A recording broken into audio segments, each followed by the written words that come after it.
அனைத்து ஆன்மீக நண்பர்கள் அனைவருக்கும் வணக்கம். இன்னைக்கு நம்மளோட வீடியோ தொகுப்புல திருச்செந்தூர் முருகரை நினைத்து வீட்டை விட்டு வெளியே செல்லும் முன் இதை உங்க வீட்டுல செய்து விட்டு செல்லுங்கள், நல்லதே நடக்கும், நம்பிக்கையோடு செய்யுங்க. அதுதான் இன்னைக்கு நம்ம இந்த வீடியோ தொகுப்புல நம்ம பார்க்க போறோம்.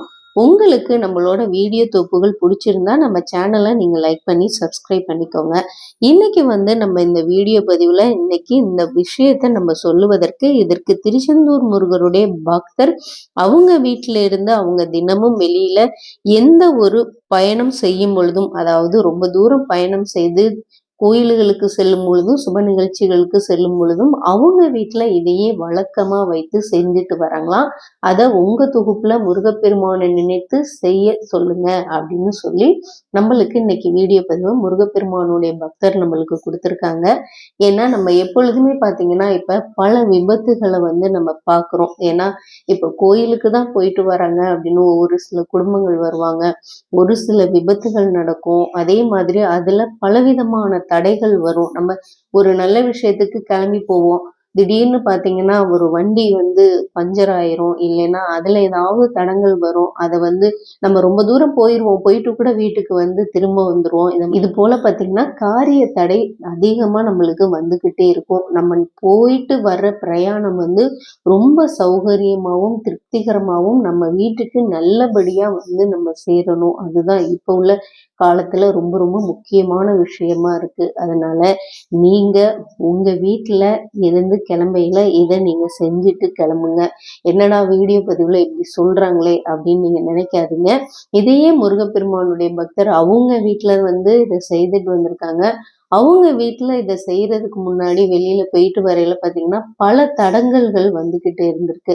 அப்ப அவங்களுக்கு ஒரு முருகப்பெருமானுடைய பக்தர் சொன்னாங்களாம், உங்க வீட்டுல நீங்க இதற்கு முன்னாடி எப்படி வெளியில நீங்க உங்க குடும்பத்தோட கிளம்புனாலும் சரி, உங்க வீட்டுல 2 பேர் கிளம்புனாலும், எந்த ஒரு தொலைதூர பயணமா இருந்தாலும் முருகப்பெருமானை நினைத்து உங்க பூஜை அறையில இந்த விஷயத்த செய்யுங்க அப்படின்னு அவங்க சொன்னாங்களாம்.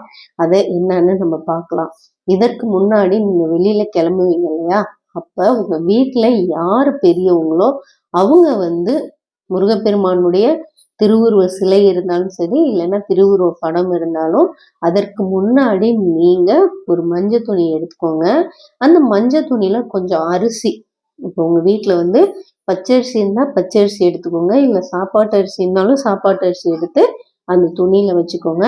அதற்கு மேல 11 ரூபாய் எடுத்து அந்த துணியில வச்சு நீங்க முடிஞ்சு முருகப்பெருமானுக்கு பாதத்திற்கு முன்னாடி திருவுருவ படம் இருந்தா திருவுருவ படத்துக்கு கீழே வைங்க, இல்லைன்னா அவருடைய பாதத்துல வைங்க. வச்சுட்டு உங்க குடும்பத்துல இப்ப எத்தனை பேர் கிளம்புறீங்களோ அவங்க எல்லாருமே முருகப்பெருமானுடைய திருவுருவ படத்தை இல்லைன்னா திருவுருவ சிலையை பார்த்து வழிபாடு செய்யுங்க. இப்ப மாதவிடாய் பெண்களா இருந்தீங்கன்னா நீங்க வழிபாடு செய்ய வேண்டாம். உங்க வீட்டுல உள்ளவங்களை மனதார உள்ள முருகி, நாங்க இந்த மாதிரி வெளியில சுப நிகழ்ச்சிகளுக்கு போறோம், உன்னை வழிபாடு செய்ய வரோம், நீ தான் எங்களுடைய பிரயாணம் நல்லபடியா நல்ல சுப நிகழ்ச்சிகளை எல்லாம் நாங்க பார்த்துட்டு நல்லபடியா வீட்டுக்கு வரணும், எங்க கூட எப்பொழுதுமே நீ உறுதுணையா இருந்து எங்களுக்கு தலைமாடு காத்திருக்கணும்னு உள்ள முருகி முருகப்பெருமானை நினைத்து வேண்டிக்கோங்க. வேண்டிட்டு அவங்க குடும்பத்துல எத்தனை பேர் இருக்கிறீங்களோ அத்தனை பேர் கையிலையும் இந்த முடிச்சை நீங்க வச்சுக்கோங்க. இது முதல்ல இந்த முடிச்சை நீங்க கட்டிக்கோங்க. கட்டிட்டு எத்தனை பேர் வெளியில செல்றீங்களோ அவங்க எல்லாருமே இந்த முடிச்ச கையில வச்சுட்டு நீயே துணை அப்படின்னு வேண்டிக்கோங்க. வேண்டிட்டு அந்த முடிச்ச முருகப்பெருமானுடைய பாதத்துல வைங்க. வச்சுட்டு நீங்க அனைவருமே விபூதி இட்டுக்கோங்க. ஏன்னா ஒரு சிலர் லேசா விபூதி வச்சுப்பாங்க, பெரியவங்க பெரிய பட்டை மாதிரி அடிச்சுப்பாங்க. நீங்க உங்களுக்கு எப்படி விருப்பமோ அது மாதிரி திருநீரு பூசிக்கோங்க. பூசிக்கிட்டு அதற்கப்புறம் நீங்க என்ன பண்ணணும்னா உங்க வீட்டை விட்டு கிளம்பும் பொழுது சாமியோட திருவுருவப்படத்திற்கு சூடம் காமிங்க. அதாவது பாத்தீங்கன்னா கற்பூர ஆலாத்தி எடுத்து அனைவரும் அந்த சூடத்தை கண்ணில் ஒத்திண்டு அதுக்கப்புறம் நீங்க வெளியில கிளம்புங்க. வெளியில கிளம்பி நீங்க போயிட்டு வீட்டுக்கு வந்ததுக்கு அப்புறம் என்ன பண்ணணும்னா இந்த முடிச்சிருக்கு இல்லையா, இந்த முடிச்சை எடுத்து பிரித்து அதற்கப்புறம் உங்க வீட்டு பக்கத்துல முருகனுடைய சன்னதி இருக்கும் இல்லையா, அங்க போய் உண்டியல்ல 11 ரூபாய் நாணயத்தை போட்டுருங்க. இதுல இருந்த அரிசியை உங்க வீட்டு மாடியில பறவைகள் இருந்தா பறவைக்கு போடுங்க, இல்லைன்னா கோழிக்கு போடுங்க. அப்பார்ட்மெண்ட்ல இருக்கோம் அப்படின்னீங்கன்னா அங்கே பறவை வந்தால் போடுங்க, இல்லைன்னா கோழிக்கு போடுங்க. இப்போ கோழி இல்லைன்னா கால்படாத இடத்துல இந்த அரிசியை போட்டுருங்க. அந்த கட்டின துணியும் கால்படாத இடத்துல நீங்கள் போட்டு வச்சுருங்க. இப்போ மஞ்சள் கலர் துணி இல்லை, வேறு கலர் துணியில் நாங்கள் முடிச்சு கட்டலாமா அப்படின்னு கேட்டிங்கன்னா, உங்கள் வீட்டில் வெள்ளை நிறத்தில் துணி இருந்தால் அதை மஞ்சளில் நனைச்சிக்கிட்டிங்கன்னா மஞ்சள் நிறமாக மாறும். அதனால் நீங்கள் அந்த மாதிரி மஞ்சள் கலர் துணி தான் இதுக்கு நீங்கள் பயன்படுத்தணும். வேறு எந்த துணியும் பயன்படுத்தக்கூடாது. இந்த மஞ்சள் கலர் துணியில் தான் நீங்கள் அரிசியை வைத்து அதற்கு மேலே 11 ரூபாய் நாணயத்தை வைத்து முடிச்சு போட்டு நீங்கள் அதை மனதார நினைத்து வழிபாடு செய்திருப்போங்க.